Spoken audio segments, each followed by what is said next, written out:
So I'll pass it off to Hema for the first cocktail, the Coffee Bourbon Boulevardier. Thank you for that lovely introduction, Anita. Good evening, everyone.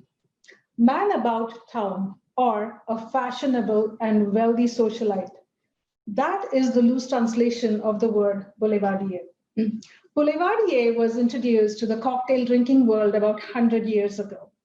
The simple formula we are going to use tonight incorporates alcohols like whiskey, vermouth, Campari, Kahlua, and vanilla extract.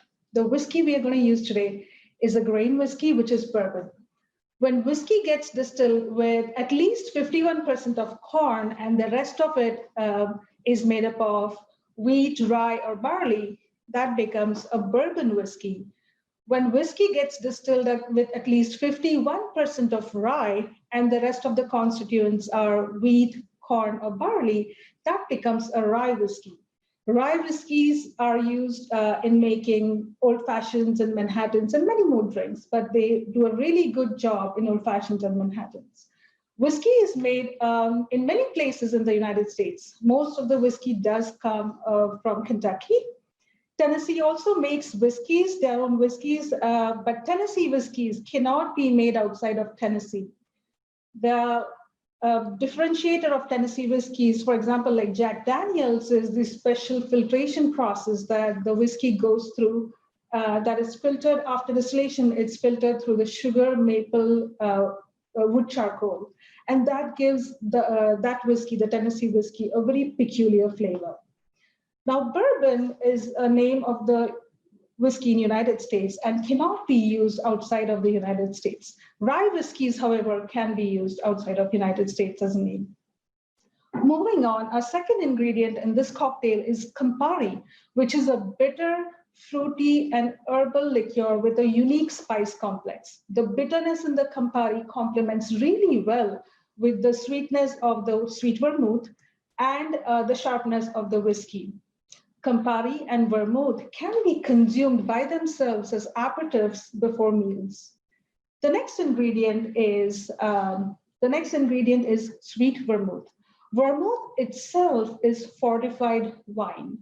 When you take white wine and fortify it with sugar, fruits, and herbs, that becomes vermouth. And the sweetness level in the vermouth dictates whether it's a sweet vermouth or a dry vermouth. Dry vermouth is a key component of classic gin and vodka-based martinis, amongst many other drinks. Sweet vermouth finds its special place in drinks like Negroni, Boulevardier, Americanos, Garibaldis, and many more drinks. Finally, we are going to use Kahlua, which is a coffee and rum-based liqueur, and Kahlua provides the richness and the toastiness of the coffee in conjunction with the sweetness of the rum.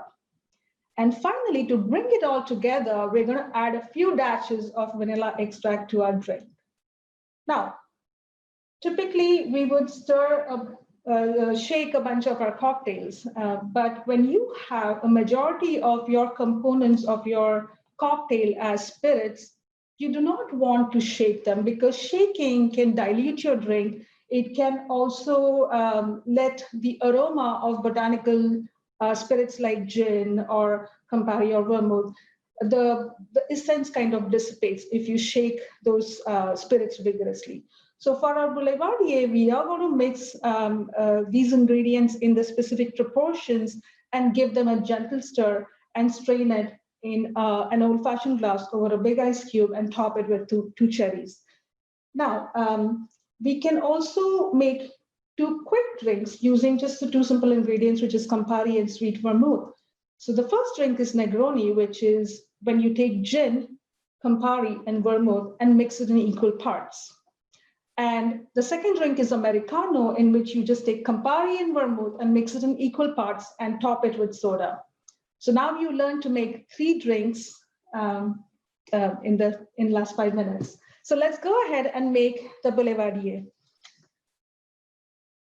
Hema, can you just please remind people that those who registered early have all of these ingredients in their goodie bag and They can bring them out Absolutely. while you're.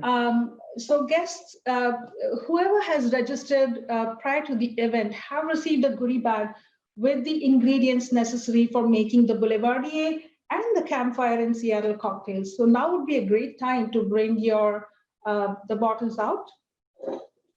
So first we are going to get a shaker and add a few pieces of ice in them.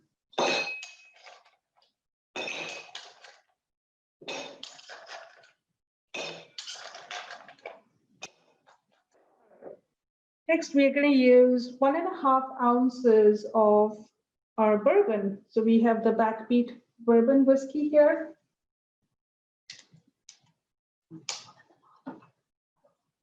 So we're going to do, yeah.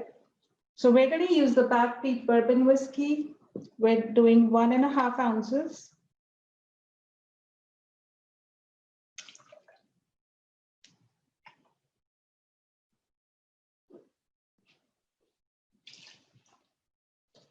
And Hema, 1.5 ounces is roughly that one bottle. 1.5 ounces is kind of, yeah, this one bottle. There's a little bit in here. I'm going to drop it in the drink. Why not? And then we're going to have 3/4 of an ounce of sweet vermouth. And this is our sweet vermouth, which is the Martini and Rossi, your biggest bottle in the gift bag. Hema, I have a quick question. Yeah. If we are going to make 2 cocktails, can we just keep doubling the ingredients that you're Yes, saying? I forgot to mention that. Thank you for bringing it up. Can you kindly double up the proportions for making drinks for 2 people? And you know what? I'll do the same as well. Thank you. I have 2 people waiting here to have. Yes, actually, she has That's 4 people waiting. Yeah, but I can't drink right now, or else I won't be able to talk about the other drinks. Okay, so I'm going to just do this. Okay. And then we're going to have the sweet vermouth next.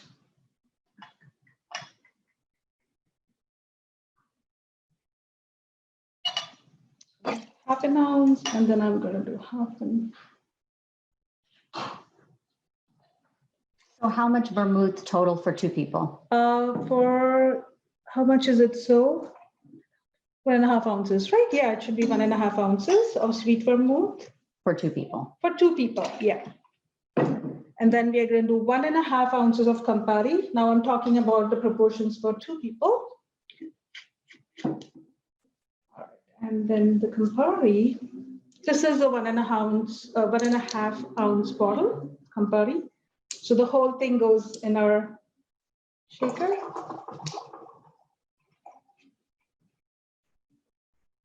And we're going to add half an ounce of Kahlua.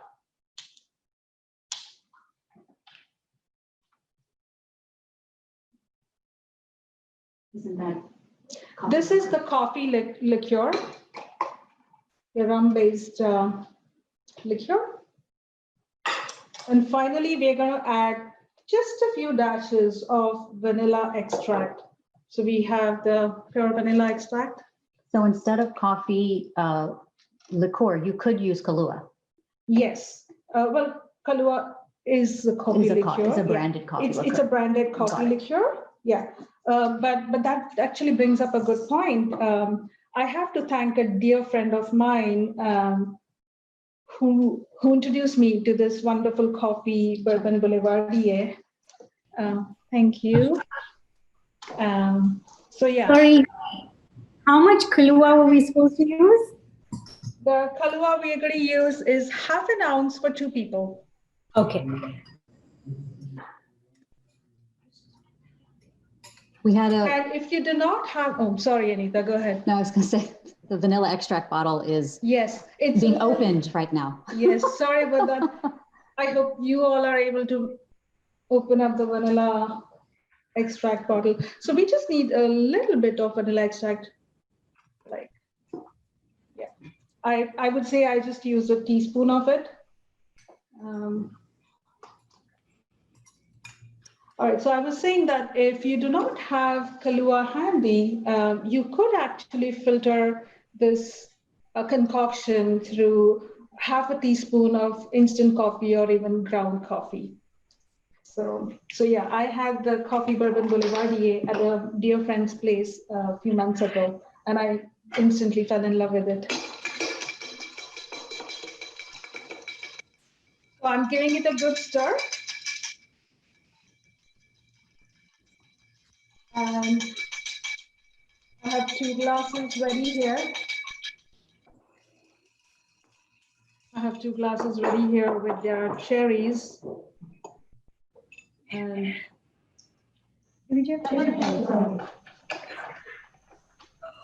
Hema, everyone should have in their goodie bag the skewers and the cherries. yes, if you have, yeah, go ahead and put the cherries on your skewers, as many as you like.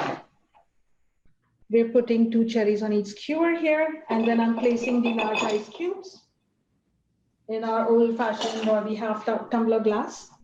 And we're going to go ahead and strain it into.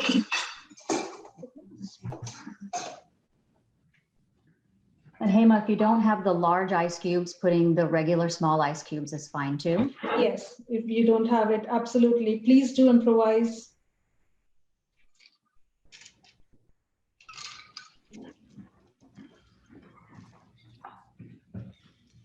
And we have our coffee bourbon Boulevardier. It's a go-to drink for any time. Cheers. Cheers. Cheers. The benefits of being host. Thank you everyone for joining us this evening. I'll hand it over to Anita now. Yes, thank you. Hema actually calls herself a novice mixologist, but as you can see, she's nothing but an expert actually. And I hope that you can take a sip of this and enjoy it in our next presentation, which is by our current CEO, Anita Akerkar. Anita actually was a part of the board way back in 2013, or started in 2013, became the board president in 2018, and now in 2020 has become our CEO. And she will tell you a little bit about our current sort of state of affairs at Kiran Anjali Project. Anita? Thank you, Anita. That looks so good, Hema. It is, oh my gosh. Thank you, everybody, for joining us. I really appreciate it. The effects of COVID-19 are affecting more and more of us every single day. In India, the effect has been detrimental, especially for girls. A 3-month lockdown resulted in a massive loss of wages. The parents of the children supported by the Kiran Anjali Project are mostly daily wage earners. This means that they're earning less than $4 a day, and they only earn their income when they attend work. They were banned from going to work during the lockdown. To date, 85% of them have not returned to pre-COVID incomes. With the loss of the small income they earned, the situation has become even more critical. Girls are being further deprioritized. Child marriages are on the rise. We need your help to keep these girls on track. During the lockdown months, we were able to deliver groceries to the families of our partner projects. This was a lifeline for them and much appreciated. We also wanted to ensure that the girls did not return to dangerously low weights that would affect their health. Schools have been slow to start, and the new e-learning environment requires many changes. Our partner project, Carnation Learning Center, is a preschool that also supports students through 10th grade. All the students are receiving assignments and communicating with teachers via WhatsApp video. A new program, born during COVID, engages US-based graduate students and adults to provide teaching via video before and after the children's school day. Balemane, a residential facility for destitute girls, has created a safe haven for the girls by not allowing outside visitors and increasing daily activities. All the girls are currently attending school virtually. The Shamany Fellowship program, which funds young women from junior college, effectively 11th, 12th grade, to their bachelor's degree, has moved to virtual learning as well. You'll learn more about this program momentarily. The new e-learning environment further enhances the technology divide for the children. Access to smartphones and tablets is sparse. There's limited access to the internet, so the students rely on data to attend daily classes. We are doubling down on our efforts to close this divide by funding essential technology devices and data plans so that the children may continue learning. Thank you for listening to this update. And now I ask you to turn your attention back to Hema for your second cocktail. Hope you downed that first one. Thank you so much. So our second cocktail for the evening is called Campfire in Seattle. I first had a drink called Campfire in Georgia in a bar restaurant in Seattle called Cannon. Cannon has a myriad of base spirits and cocktail mixes, but one of my most favorite drinks from Cannon is Campfire in Georgia. And it's a mezcal, orange juice, peach habanero shrub, and a little bit of bitter. So it's a complex of all those ingredients. I've had tequilas in the past, and mezcal has been my favorite drink, spirit to go to. But there's a key difference between tequila and mezcal. So tequilas are mezcals, but not all mezcals are tequila. What that means is tequila is a mezcal. It's a type of mezcal, just like Scotch and Bourbon are types of whiskey. Tequila is actually a place in Mexico, and tequila is made from the blue agave plant. It's grown and harvested from specific regions in Mexico. The agave for the other mezcals are grown and harvested in the non-tequila regions, but there is some slight overlap. Mezcals are made from 30 or more varieties of agave plants. Both tequila and mezcals are harvested from the heart or the core of the agave plants, which are also called piñas. For tequila, these hearts, these cores are taken and they are steamed in the ovens and they undergo a double distillation process. For mezcals, these cores are cooked in earthen pots lined with lava rocks and wood chips, and that's what gives it the amazing smokiness. Then that liquor is distilled and collected in clay pots. So for tequila, the collection happens in the copper pot that gives it the smoothness. Now, tequila and other mezcals do undergo an aging process. When tequilas are aged from 0 to 2 months, they're called blanco or the silver plateau. When they are aged from 2 to 12 months, they are called reposados. And when they are aged from 1 to 3 years, they are called añejos. For our drink tonight, like I mentioned, we're going to use a mezcal. We're going to use a shrub, which is peach habanero shrub. Then we're going to use aromatic bitters, and we are going to use freshly squeezed orange juice. Now, what is a shrub? A cocktail shrub is it's a non-alcohol based syrup made by combining concentrated fruits with aromatics and sugar and apple cider vinegar. The shrub that we have sent in the gift bag today is the peach habanero shrub that was used by boiling peaches with habanero chilies and cinnamon and sugar and apple cider. And it was strained and bottled for you. The next ingredient are the bitters. Bitters are alcoholic infusions of bittering botanicals and flavoring agents. So the bittering botanicals are like gentian root, cassis, or cinchona bark, and the flavoring agents can be like dried flowers like lavender or the spices like cardamom, cinnamon, peppercorn. Finally, we have orange juice, freshly squeezed, which gives the tangy and sweet flavor. And then to bring it all together, we have wood chips that we smoke and infuse the drink with. So let's go ahead and make this drink. So we're going to use a few ice cubes in our shaker.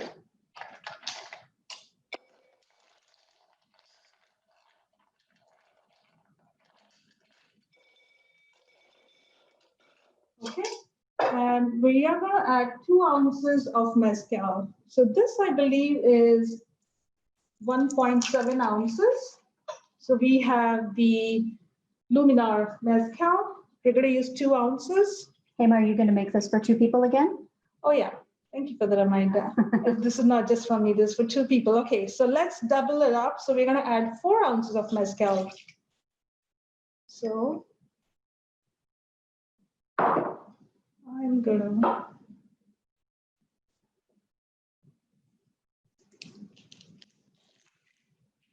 All right, so we have 1 ounce there, 2 ounces, 3 ounces, and I need 1 more ounce.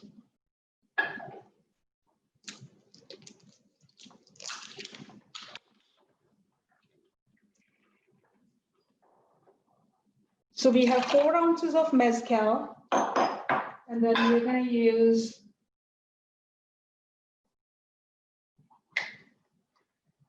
4 ounces. Oh, I was missing the second one, so I was looking at Anita. So we are using 4 ounces of orange juice.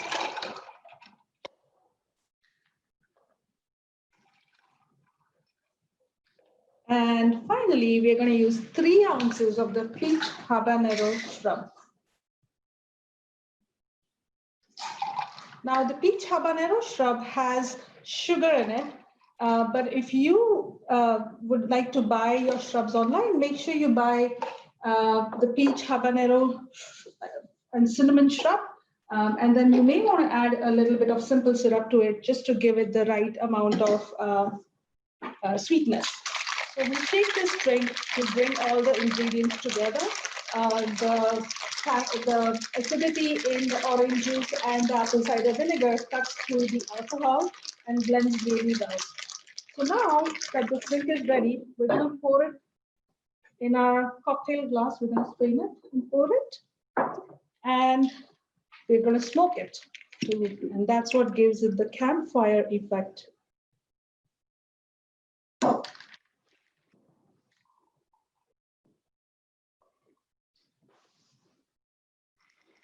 All right, we're going to smoke 1 drink at a time. And here we have a smoker.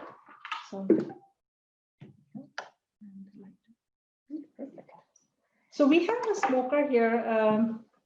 It's a very basic smoker, and we're using the cinnamon French oak chips. Hema, what should people do at home with the cinnamon oak chips they have in their goodie bag? Good point. So at home, please get a porcelain plate and place your drink on the plate. Place a few wood chips on the side, just right next to your drink. And please use a lighter to light it on fire.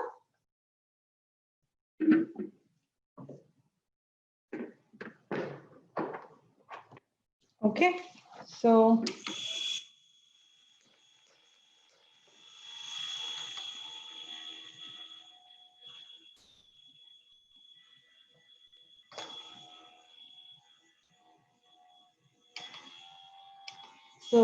if you can see, this cloak here is completely filled with smoke.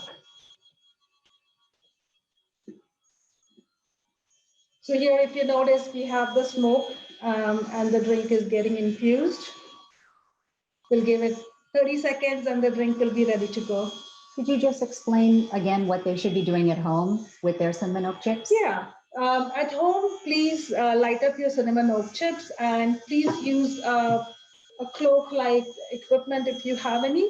You can even use a little mixing bowl and just place it on your drink to kind of collect all the smoke. And I think 30 minutes is a good time for the infusion to work. It takes 30 minutes to... 30 seconds, sorry, 30 seconds. I was like, oh, we're going to be here all night. So Anita, I would like for you to come and try your drink. Of course, and here's your sweet and tart campfire. Enjoy it. This is the benefit I get tonight for being the MC. Cheers. Cheers, Hema. Oh my gosh. I hope you guys get that smoky flavor. I hope you're able to actually light up your cinnamon oak chips to get the smoky flavor. And like she was saying, like a glass mixing bowl, if you just invert it, you should be able to get the smoke to infuse into your drink. So thank you. Thank you, everyone. Yeah. So it's back to me again. I am actually going to talk to you a little bit about the new partner project that the Kiran Anjali Project is embarking on. It is called the Shamany Fellowships. And the Shamany Fellowship is an important program because it addresses a very important inflection point in the life of a young girl who comes from a life of poverty in India. What happens is at about the age of 16, when she finishes her 10th grade, many girls in poverty generally have two choices in life. One is they either face an early marriage or they actually go to work, either as a domestic worker to help people in their homes or as a child caregiver. And this is really because they need to provide income to their families.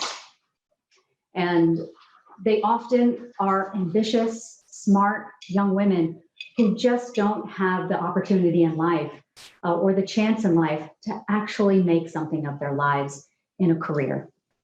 And so the Shamany Fellowship is a program that does just that. Kiran Anjali Project recently funded them in Hyderabad. And what this program does, it addresses this inflection point, the issue here. They help fund girls for 5 years from 11th and 12th grade, which is also known as junior college, all the way through college. And in those 5 years, there are 4 tenets that are important in these girls' lives. One is the funding that they get to pursue their education. 2 is they have mentors connected with them, people just like you and me, who give them insight into the academic world, the corporate world, the artistic world, the world that they have never seen or understood. And the third tenet is they are required to give 50 hours of community service over these 5 years. And that's not only in an effort to give back to the community, but it's also an effort for the girls to understand the value they have, and they have something to give. And the fourth tenet is monthly and quarterly workshops. These workshops are instrumental in these girls' development over the 5 years. They range from everything to yoga, to self-defense, to resume writing, and to interviewing skills. And these 4 tenets really create girls who are confident and who know that they can do something with their lives. And one such girl we have on the line right now is Madhu. Madhu Parki is a 21-year-old in her last year of her Shamany Fellowship. She is graduating with a political science and business degree from Jai Hind College in Mumbai. And she is currently, and largely due to her mentors, is in an internship with a company called EverVantage doing marketing and PR. Madhu, I'd like to introduce you to everyone and tell us a little bit about yourself, your family, and where you live. Okay. Hello everyone. I'm Madhu Parthi from Mumbai chapter. So my family is a very small family of my dad, my mom, and a younger sister. My family actually hailed from North India, and they shifted to Bombay in search of better job opportunities. And as both of my parents are not educated, the only job they could get in this city was as a domestic worker. So both my parents started working as a domestic workers, and then they got a small 10 by room servants quarter where we stay right now, and we also share that space with other 14 staff members, and we sleep all around the house. So that's what I can say about the family. So Madhu, with 14 people living in a 10 by 11 area, how do you get your homework done? How does you and your sister get your homework done? So I think that, when you face a situation in life, you start coping with that now. So what my mentor suggested me was just put on your earplug, play a music which you like, and focus on the book you're reading. So that's how I started coping up with the noise around me or the people around me. I think we could all use that same advice, right? Everybody working and going to school and home together. So next question. You mentioned to me that girls, you quote, this is what you said, girls like me don't know what's happening in the world. Can you tell us more about that and how you would have described yourself before entering the Shalini Fellowship? Okay. So before the Shalini Fellowship came into my life, that was at when I completed my 10th grade. Before that, my life schedule was just getting up in the morning, going to the school, coming back home. That's all, and that repeated the same every day. So I couldn't never talk to people because I felt I lacked confidence. I had low self-esteem, and I had no idea of how do I travel outside this school and home route, or how do the corporate world work. So it was very difficult for me to understand what happens beyond these four walls of the house. Yeah, understand. So you just felt like you lacked a lot of confidence because you didn't know anything about the world around you, right? Right. Yeah. So your parents, you told me, make $6 US a day as domestic workers. And for those of you who don't know, domestic workers are people that work in other people's homes, doing a variety of tasks, everything from cooking to cleaning and to doing errands and also taking care of the children in the house. Without the Shalini program, Madhu, what do you think your future would be? Without the Shalini Fellowship coming into my life, I would have to stop my education at the 10th grade, because beyond that, my parents couldn't support my education because of the high cost of the education here. Secondly, and after that, I would be forced to work and support my family, and the work which I would get was again just like my parents. I would help them as a domestic worker or a child caregiver. Mm-hmm. Understand. Okay. Now going back to the Shalini Fellowship, describe to me a moment that was significant for you in the program. So first of all, there are many moments where the Shalini Fellowship gave me an opportunity to showcase my talent or just speak to the world, just as this one. But the one which is really close to my heart happened just a few months ago when lockdown happened in India in March 2020, and most of the Shalini's parents lost their jobs because they are daily wage earners, and they were running out of essentials. There was lack of food, there was lack of money, and all it was a very difficult time for every family. And at that time, the Shalini Fellowship came forward, and they decided to donate daily essentials to all those families. And at that time, I came up with this idea of having a virtual fundraiser for raising money so that we could donate essentials. And then So this was we your luckily idea. got it. Yeah. So I was there, and then I started discussing with the core committee of the Bombay chapter. Then we spoke to the Delhi people, and finally we got a celebrity hairstylist who was ready to have a fundraiser. So we managed to raise around $5,000, and that's how we supported all the families during lockdown. We supplied them with daily essentials and items. So that moment really stays close to my heart, because that time I could help other Shalinis and other families who were facing difficulties. So this was your idea to put together this COVID fundraiser, and you were able to raise $5,000 to give COVID relief to current Shalini fellow families. Did I get that right? Yes. That's amazingly impressive. And everyone, that is a very exceptional example, but Shalinis all over India are doing their part in helping other Shalinis and their neighbors during these COVID times. And it's because of what the Shalini Fellowship has taught them that they actually have something to give. And Madhu is a great example of showing that to the nth degree. Now, Madhu, you are going to be graduating in March with your political science and business degree. You are going to be doing marketing and PR at EverVantage, which is the company that you are interning now. So you must be doing a great job because they offered you a job.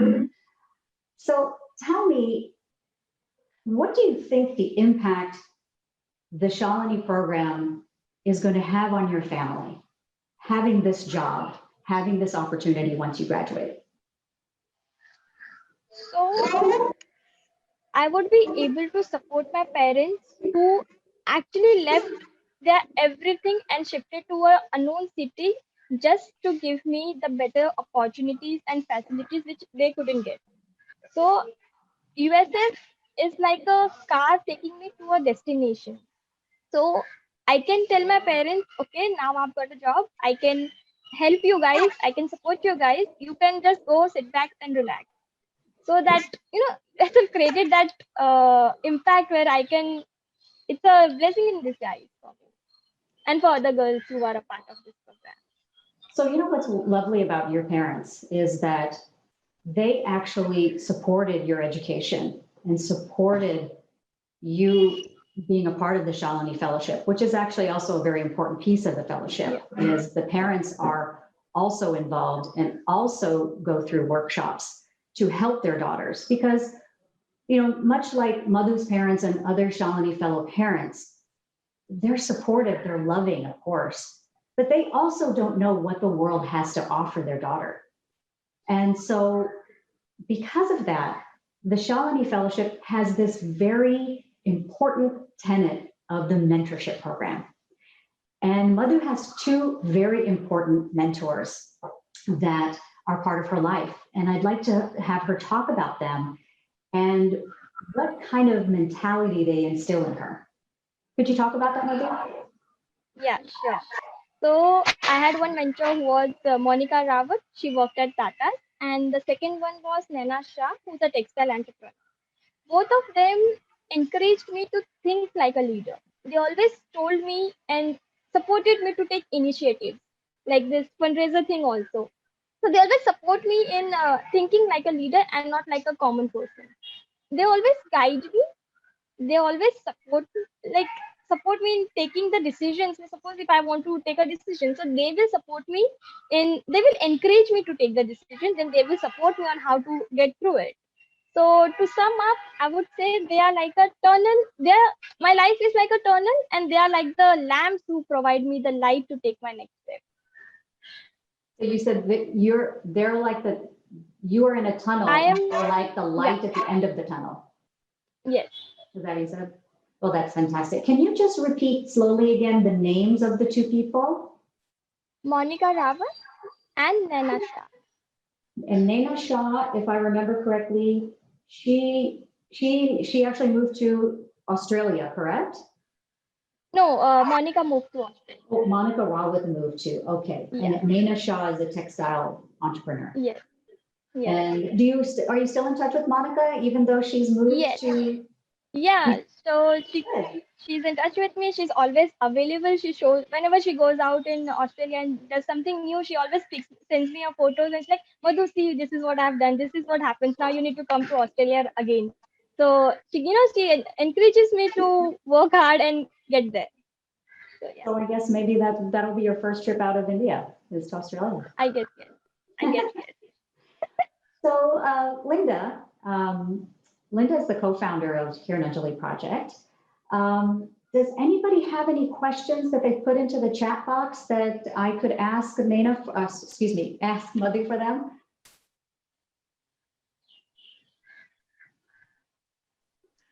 Linda, you need Don't to see any questions coming through right now, but I've just posed the question. If people do have any, to pop them into the chat. Okay, great. I should have said that at the beginning. But anybody, if you have any questions for Madhu or for myself or for Linda, we'd be happy to answer them. So we've got a couple coming through now, Anita. Okay. Madhu, do you interact with other Shalinis? Yes, so we have this monthly workshops where we all get together and we have the workshops together. Apart from that, we also have inter-chapter meet, which is all the Shalinis from all over India. We meet virtually and we have a discussion on different, like the geographical problems that time come up. So yes, it's a good, we are all well connected. So yeah, I have a good network with everyone. Let me And also Madhu, could you just tell us what you want to do for your career? Okay, So I always wanted to be an Indian Foreign Service officer. That was because I want to serve my nation and I want to travel around the world. But that is one of the most difficult examinations in the world. And at this point of time, I need to support my family as well. So I've taken this marketing PR path so that I could support my family right now. But then my ultimate goal remains of becoming an Indian Foreign Service officer. Wonderful. And could you share what inspires you about the women who mentor you? She is an entrepreneur right now. So she always encourages me to think like a leader. And that's what makes me different from others and makes her different from others. So I think that bond which we share of having different mindset, I think that inspires me the most. Wonderful. Thank you, Madhu. Any other questions, Linda? That's all.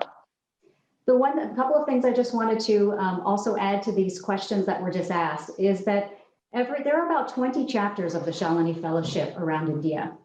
We in particular at Kiran Anjali Project are funding one in particular in Hyderabad, which is a city in southern India. Every year, every one of these chapters inducts 50 Shalini Fellows, and some of the more established chapters will induct even 100. And so these girls have an extreme bond with each other and connection that they can rely on each other for so many things. So to answer the question about meeting other Shalinis, they graduate as a batch, as they call it, or class. And currently to date, the Shamany Fellowship has over or almost 10,000 girls who have gone through the program. And also just to add to the impressiveness of Madhu's aspirations, the Indian Foreign Service officer position in India is a governmental position that is one of the hardest jobs to get in India. And I think, Madhu, it would be safe to say if it weren't for the Shamany Fellowship, would you even think that was a possibility for you? No, it would be impossible without them. And in fact, I discovered about this position in one of our workshops, which was about career counseling. So there I came to know about this opportunity. And then they also told us what is the path or what are the skills and qualities you need to have. And after attending that session, I realized, oh, I have all these skills, but I just need to work more harder and get there. Yeah. So you found out about the Indian Foreign Service position from the career workshops through the Shalini Fellowship. Yes. Yeah, great. So Madhu, I'm going to give a little bit of background before I ask you this last question. In India, unfortunately, the girl child is particularly in lower economic class households. Having a girl child is actually not seen as a blessing. The blessing comes from when you have a son who brings honor and respect to your family. And this last question is quite telling of Madhu and her family. And the question is, what would your parents say about you if I asked them? They will simply say, we don't have a son, we have Madhu. So she said, we don't have a son, we have a Madhu. And, you know, as you all can see, the Shalini Fellowship is an incredibly impactful program. There are thousands of girls in India just like Madhu. And these girls are smart and ambitious, and all they need is the right opportunity. The opportunity to have a successful career, the opportunity to pull their families out of poverty. So the Kiran Anjali Project is on a mission. We're on a mission to fund 27 Shalinis this year, and we need your help. Having been exposed to this program for almost 10 years, by the way, my connection to all of this is Linda and I have been talking about bringing the Shalini Fellowship under the Kiran Anjali project list for quite some time, and we finally were able to do it. So I've been involved with the program for almost 10 years, and I'm always impressed that it only takes $2,500 to fund one Shamany Fellow for the 5-year fellowship. So that's just one donation of $2,500 that supports her for the next 5 years. Someone did that for Madhu, and you can see the impact that it's having. So we hope that you will consider joining these donors who have already committed to supporting a Shamany Fellow. Now, I know some of you have already donated this year, and we so appreciate that, especially during these times of COVID. We only just ask that you consider potentially increasing your donation this year. Now, if $2,500 is not within your realm of giving at the moment, we would like to invite you to be a part of the Rangoli Circle, which is a circle of people who donate on a monthly recurring basis. And we're asking today for you to consider donating $50 a month. But of course, any amount that you can do on a monthly recurring basis would be greatly appreciated and would allow you to be in the Rangoli Circle. The one thing about the Rangoli Circle is that it will actually fund all of the programs that we at Kiran Anjali Project fund. Everything from Ballet Money to Carnation Learning Center to the Shamany Fellowship as well, if you choose to direct your funds that way. And lastly, one-time donations are always welcome and greatly appreciated. Now, there are 2 ways to donate tonight. One way is through your phone. So step 1, you can actually text to 44321, just like you would enter a number that you would text to. And you will text to that number the phrase CAP20. Step 3, what will happen after you text CAP20 to 44321, you'll get a link back. And when you click on that link, you'll be able to go through the process of filling out a donation form. And there is no extra charge to donate to us this way. And then there's the, I guess, the old-fashioned way, which is through the internet. And our website is kaproject.org/donate. So thank you guys so much all for being here. We have one more cocktail to do. Now, this cocktail was actually not in your goodie bag if you received one. So this is a special bonus. And this actually is kind of apropos given the COVID virus and actually the vaccine that's coming along the way. This drink is called Penicillin. And it is a wonderful Scotch-based drink. And Hema will go into, now a lot of you may be, putting your hands up and saying, I don't drink Scotch. You will drink this drink after you make it. So I'm going to bring Hema back to talk about this drink. And I just wanted to, again, thank you all so much for coming. If you'd like to stay on to watch this drink being made, we would love to have you. And if you have any other questions, I and the rest of the Kiran Anjali board will be here to answer any of those. So before I hand it over to Hema, Linda, are there any other questions that people have? No other questions coming up right now, but thank you everybody for joining us tonight. Okay, great. Here's Hema and Penicillin. Thank you guys. Thanks, Anita. The wonderful world of Scotch is so full of nuance and mystery. Our last drink tonight, but not the least, is a sweet, tart, spicy, and smoky and classy Scotch-based drink called Penicillin. I wish this was the cure for COVID-19, and in some ways it would heal the world. Sam Ross, an Australian bartender, moved to the United States over 10 years ago and created Penicillin, and it became an instant hit thereon.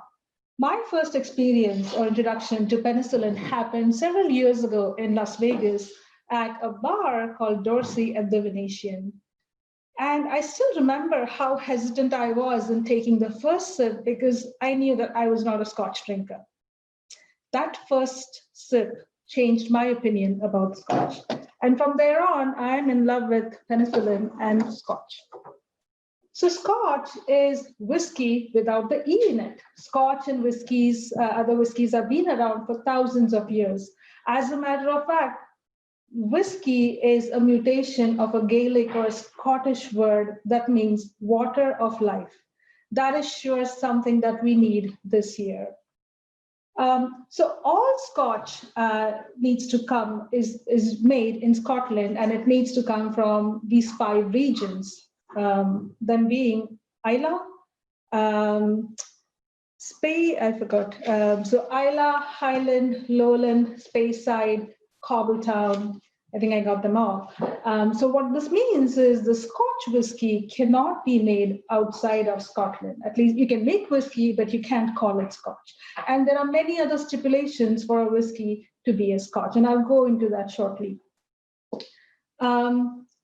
So single malt whiskey is made in a single distillery by malting 100% barley with water.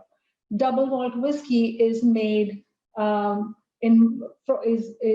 made in two distilleries, and you can use barley and other grains in the malting process. Malting is a process in which the grain, and in our case barley, is steeped till it attains a right moisture level. Then it's allowed to germinate, and post-germination it's allowed to dry in ovens or kilns, and peat can be added to it to give the smokiness.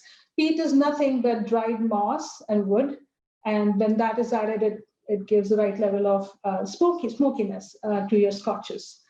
Blended Scotch is when single malts are blended with grain whiskies. Blended malts are when single malts come together to form the whiskey, and they do not contain the grain whiskey. Now, post-distillation, the Scotch gets stored in the oak barrels, and they start the maturation process.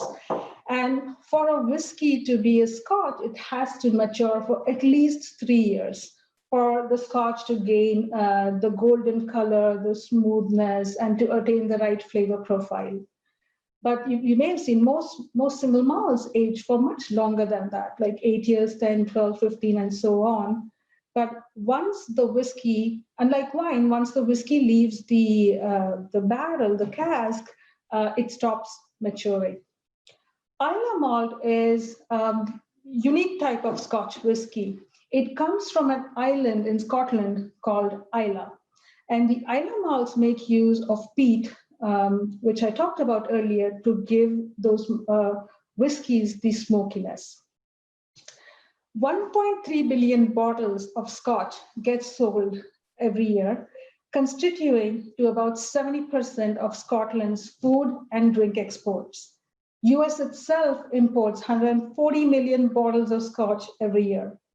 3 years ago, a single bottle of Scotch got sold for nearly $2 million, which means you would be paying $42,000 for half an ounce pour of that Scotch. And that Scotch was a 1926 Macallan Fine and Rare 60-year-old aged Scotch. But tonight we will be using our relatively cheaper Scotch. So let's go into the recipe. The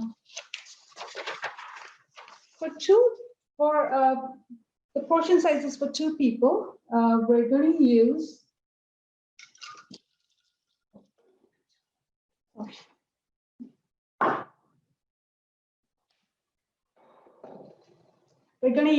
our blended Scotch whiskey.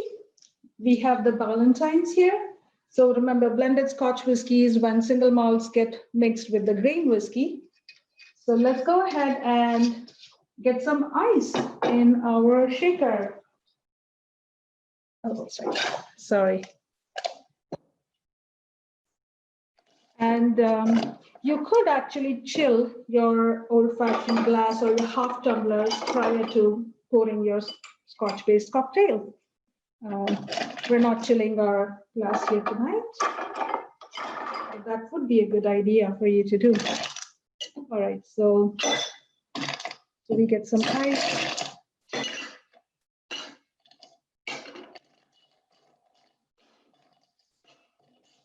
And we're going to use 4 ounces of the Valentine's blended Scotch whiskey.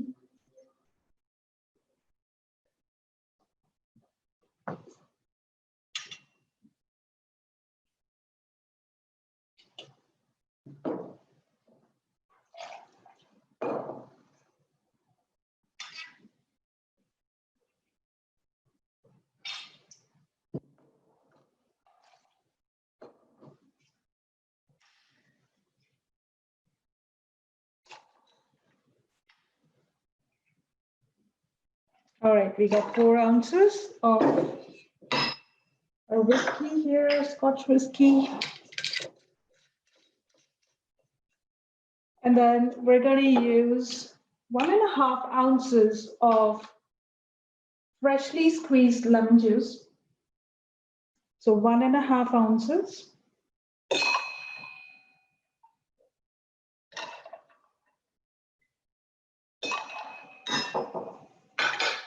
And we'll do 1.5 ounces of the ginger syrup. This is organic ginger, which is grated and boiled with honey, and then strained and filtered for you. So we'll do 1.5 ounces of the ginger honey syrup.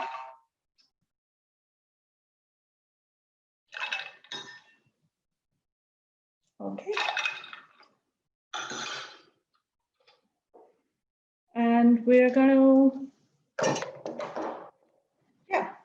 to give it a nice shake. And again, remember, we are shaking drinks when we have other juice components along with the spirits.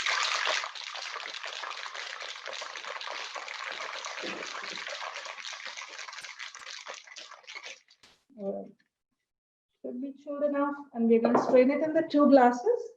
And we're going to top this drink with a peaty Scotch, which is the smoky Scotch, and we are going to use the Isla Malt, Isla Single Malt Ardbeg. Remember, Isla Malts have a ton of peatiness in them.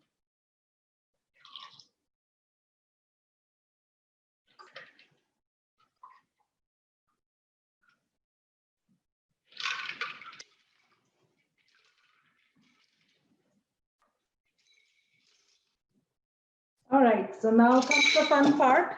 We're going to use, feel free to use as much as you want, but we are going to use 1/2 ounce to 3/4 of an ounce of our peaty Scotch, and just gently pour over your ice cube. So I'm using 1/2 ounce here.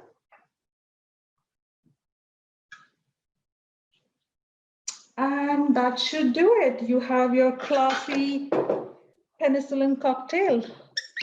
Cheers. I've come to have it. Yes. Thank you, Hema, so much. She donated all her time, and she's just fantastic. And I hope you all enjoyed this very much. We are going to, because we have 3 drinks to drink. Yeah, we hope you enjoyed it. Thank you. Thank you, Anita, for giving me this opportunity and platform to showcase, my limited skills. So Yeah. thank you. Not limited.